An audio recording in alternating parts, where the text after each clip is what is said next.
Salut à tous, c'est Mendes, j'espère que vous allez bien. Aujourd'hui, on se retrouve sur une nouvelle vidéo dans laquelle on va réparer le lave-glace sur un Scénic 3. Donc les symptômes sont simples, le lave-glace fonctionne uniquement à l'arrière et pas à l'avant. Et même quand on actionne à l'avant, ça sort à l'arrière. Donc je vais vous faire écouter ce qui se passe. Donc si vous tendez bien l'oreille, vous allez entendre le moteur qui fonctionne, mais il n'y a pas de lave-glace qui sort.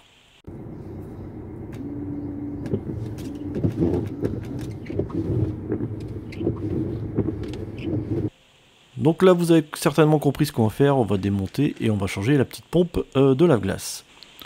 Donc j'aurais pu vous dire que c'est un Scénic 3 de la finition Bose et vous faire la même blague que la dernière fois. Mais je ne suis absolument pas du genre à ressortir les vieilles blagues. Donc là c'est parti, on est dans le coffre, on va enlever la roue de secours pour avoir accès au cric. Donc là on prend l'ensemble en polystyrène, donc vous voyez le cric qu'on aura besoin. Ça on n'en aura pas besoin et la petite clé on en aura besoin. Donc on est sur la roue avant droite, donc côté passager, donc on va venir dévisser tout ça. Ça vous avez l'habitude, vous savez quand même changer une roue. Donc là on dessert avant de lever le véhicule. Ensuite vous voyez la petite indication, le petit triangle qui permet de savoir où on doit positionner le cric. Donc vous verrez, ça fait en dessous, ça fait une forme oblong. J'aurais dû filmer en dessous, mais j'ai pas pensé. Donc voilà comment on déplie le cric. On fait tourner dans le sens des aiguilles d'une montre. Et ça monte et ça monte. Donc là je vous montre normalement comment on fait pour avoir un peu plus de force. Mais c'est un peu plus long. Et moi, je préfère faire comme ça. Ça va plus vite. Vous voyez, avec la force que j'ai, j'y arrive.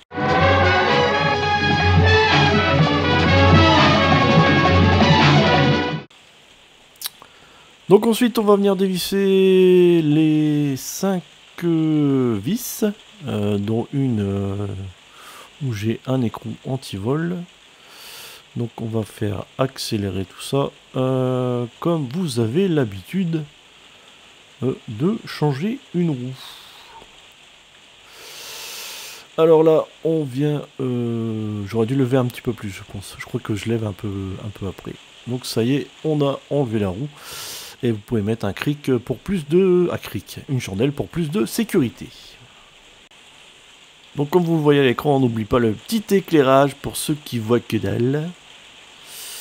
Donc vous voyez, il y a des petites, je sais pas comment on appelle ça, des vis ou des chevilles, je sais pas comment on peut appeler ça, en plastique. Donc j'en ai compté 5 et là il y a 2 vis de 7 mm à enlever. Donc avec une douille de 7 mm, voilà, vous voyez la deuxième. Et je vais vous montrer les chevilles en plastique. Donc il y en a 5. 3, c'est la 4e celle-là. Et la 5e elle est là à droite. Si je dis pas de bêtises. Ouais, je crois qu'il y en a 5. 5 et 2 vis à enlever. Avec une douille de 7 mm ou une clé à pipe.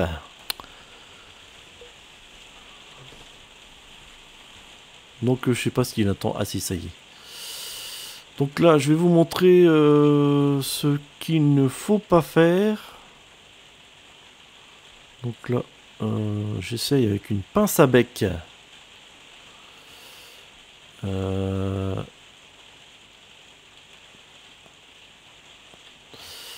Donc là j'essaye de l'enlever mais c'est pas évident.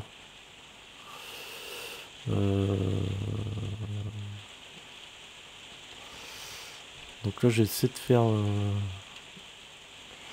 la faire bouger pour l'enlever. Mais je crois qu'il ne faut absolument pas la faire tourner comme ça. À tous les coups il va tout casser là. Moi, je le sens bien. Gros comme une maison. Qu'est-ce que je vous parie? Ouais, c'est chiant, oui. C'est pour ça que quand j'avais réparé le Scénic, les petites évacuations du pare-brise, j'étais passé par le haut.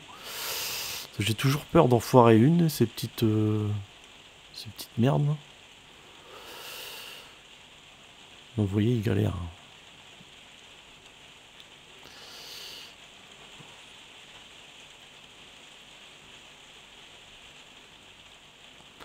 Et voilà, et on a foiré une. Je m'en doutais. Donc là, la deuxième, j'ai réussi à la sauver. Et je vais vous montrer comment je fais, comment il faut faire, je pense, correctement. Donc là, vous voyez, je fais levier. Ensuite, pour pouvoir passer une pince un peu plus grosse. C'est une pince universelle, je pense. Pince standard. Donc vous voyez, j'ai fait levier et ensuite on met la pince et on tire fortement. Thérèse, oh, si vous pouviez faire levier, je pourrais m'introduire. J'adore faire mes petites blagues comme ça. J'adore. Donc là, il galère. Hein. Donc je pense que celle-là, je vais réussir. Ouais. Donc je vous conseille d'en acheter avant de faire l'intervention comme ça. Si jamais vous en cassez, vous pourrez les changer. Donc la petite tournevis avec une douille de 7 mm, vous pouvez faire ça avec ce que vous avez. Je vous fais confiance. Donc là c'est les deux mêmes vis, donc pas la peine de les séparer, les identifier haut et bas. C'est deux vis identiques. Donc là on essaye d'enlever le pare-bout. Donc au début j'ai essayé par le fond, mais le mieux je pense que c'est d'enlever au niveau des deux petites vis, donc repousser un peu le pare-bout pour l'écarter comme ceci. Voilà. Ouais, comme ça que je voulais faire. C'est bien. Un bon gamin. Travaille bien. Un bon bricoleur du dimanche. Donc voilà, on a enlevé le pare-bout, enfin presque, il va bientôt tomber. Voilà, c'est bon, ça y est, on l'a eu. Donc on voit derrière le bocal de lave-glace avec la petite pompe qu'on va venir changer et avec les deux petits tuyaux. Et à gauche, vous pouvez voir le filtre à gasoil. Donc si vous avez prévu de changer le filtre à gasoil, ça sera peut-être l'occasion.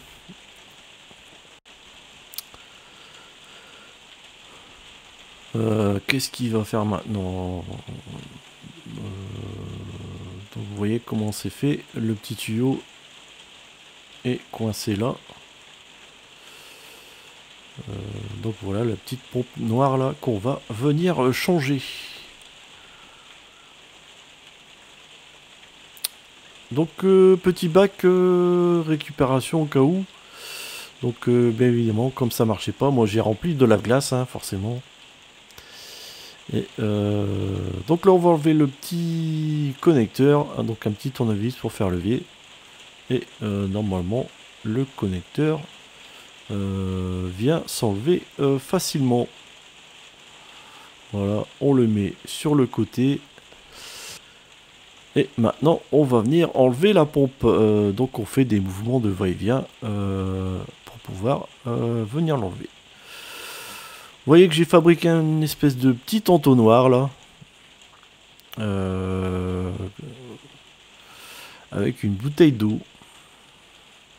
Mais j'ai pas le droit de citer la marque. Vous doutez bien que les marques on n'a pas le droit. Sinon vous allez dire ouais c'est un placement de produit. Donc ça coule. Hein. Donc ça coule dans le bac. J'ai fait un petit bac récupérateur justement avec un bidon de lave-glace. Donc voilà, on va récupérer le joint vu qu'il y en a un nouveau sur la pompe, la nouvelle. Et vous verrez qu'il est un petit peu différent, là on voit pas bien. Vous verrez par la suite à la fin de la vidéo. Donc là, on va venir enlever les petits tuyaux. Donc le blanc, je sais pas si c'est l'avant ou l'arrière. Et là, comme il y a du liquide, je pense que ça doit être l'arrière. pour le noir et le blanc pour l'avant. Donc ensuite on va venir nettoyer au niveau de la portée du joint. Comme on va être un joint neuf, vaut mieux que ce soit un minimum propre. Vous allez me dire combien j'ai payé la pièce. Je vous mets ça à l'écran. Donc 11,60 €, donc c'était la sélection Oscaro. Donc j'ai pris la sélection Oscaro. Mais là ça a changé, la sélection Oscaro c'est une autre marque. Donc on remet le nouveau joint. Je sais pas si vous avez vu le joint, il n'y a pas une petite crépine en fait, on dirait que c'est... Enfin c'est pas on dirait, c'est comme ça, il n'y a pas la petite crépine. Est-ce que ça a une incidence? Mais de toute façon la crépine n'était pas bouchée, donc généralement on met que du lave-glace et normalement ça ne vient pas se boucher. Donc là on reconnecte les petits tuyaux. Et ensuite, on va venir mettre la pompe en place. Donc là, on fait pareil, on fait un petit mouvement de haut en bas. De manière à venir mettre la nouvelle pompe.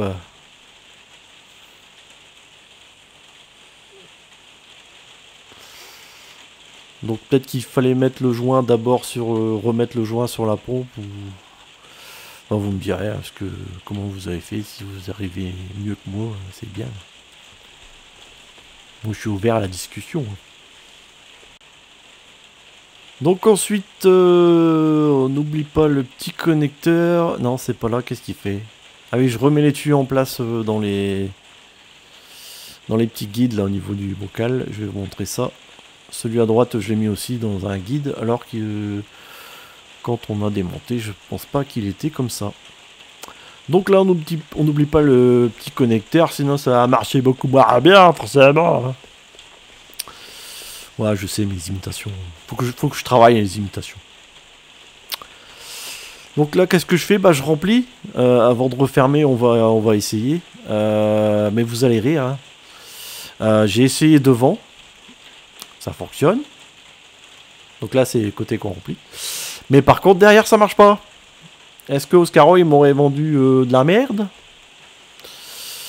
Donc, le principal, c'est que ça fonctionne à l'avant pour le contrôle technique. Il me semble que c'est en contre-visite. Donc là, vous voyez, j'en profite pour gonfler le pneu qui était en dessous des 2 barres. Et on va le gonfler à 2,6 pour avoir un gonflage économique. Donc après quand ça marche, tout ça on remonte tout, hein, c'est la procédure à l'inverse. Donc là, vous voyez à l'écran, je vais regarder l'ancienne pompe, parce qu'il y en a ces petits malins qui vont dire « Ouais, moi j'ai démonté, j'ai réparé, ça remarche. Hein. » J'avais déjà fait ça sur ma Clio 2, il y a une espèce de caoutchouc à l'intérieur qui avait gonflé, mais là, vous allez voir. Donc là, vous voyez que le truc est coincé du côté blanc. Donc pour moi, c'est l'avant. Donc pour moi, c'est l'arrière qui est alimenté. Vous voyez, il a du mal à sortir. Est-ce qu'il a été collé après avec le temps si on ne l'active pas régulièrement? Ça, je sais pas. Donc là, vous voyez, je démonte. Hein, j'aime bien démonter, voir comment ça marche. Donc là, le caoutchouc n'a pas l'air abîmé. Et également la pièce en plastique. Est-ce que ça a été... c'est resté coincé, collé d'un côté? Moi, je pense que c'est ça. Et il aurait fallu le secouer et ça remarche, quoi. Peut-être...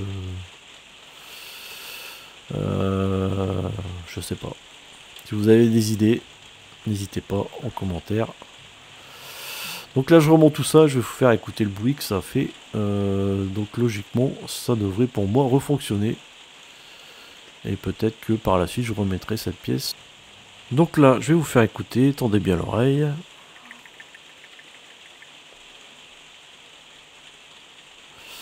Donc je sais pas si vous avez entendu, on entend la pièce de nouveau se balader. Enfin de nouveau j'aurais dû faire avant de démonter.